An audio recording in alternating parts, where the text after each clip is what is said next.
Say you take two losses based off your RR, would it essentially not be a huge push to get back up? But here's the thing though, get back up to where? Like, think about that. Because now, instead of looking at your last 4 years of progression and your last whatever X amount of months of progression, you're now looking at only from that loss and onwards. But what happened to the months before that loss? What happened to the profits before that loss? You're not accounting for that as well. I'm not saying like, like, I'm saying just perspectively, like that's what you should be looking at. You're still, like, you're not doing anything wrong. Like, that loss might have wiped out your last 10 wins, but what about your other 1,000 wins that you had prior to that? Right? What about all of that? You know what I mean? Like, that still is there. So like, there's nothing to like chase back. Like, you shouldn't be looking to reach your, for instance, your last threshold of wherever that loss was before you consider yourself profitable again. You should be showing up the next day and doing what you've already been doing, and over time you'll eventually make back for it, right? And you'll see it. Like, that last trade I took, the biggest loss I've had, or one of the biggest losses I've had recently, we still haven't made it back yet. Where is it?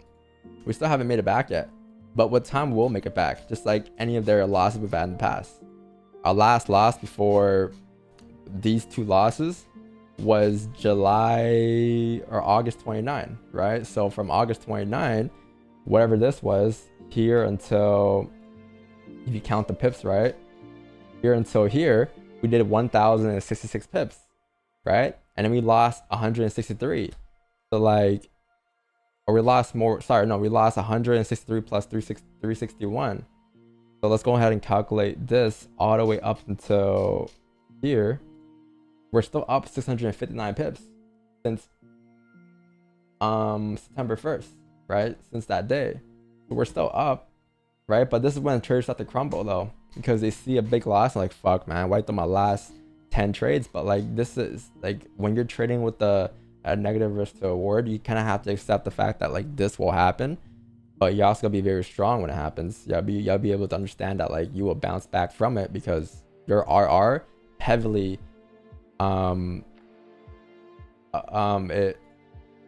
your win rate heavily affects your risk to reward as well, right? It's not just the risk to reward, but it's also the win rate that kind of comes along with it. So we have such a high win rate, the chances of us losing a back-to-back trade is very low.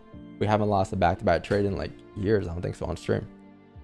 So like, that's how we go about it though, with the negative risk to reward stuff.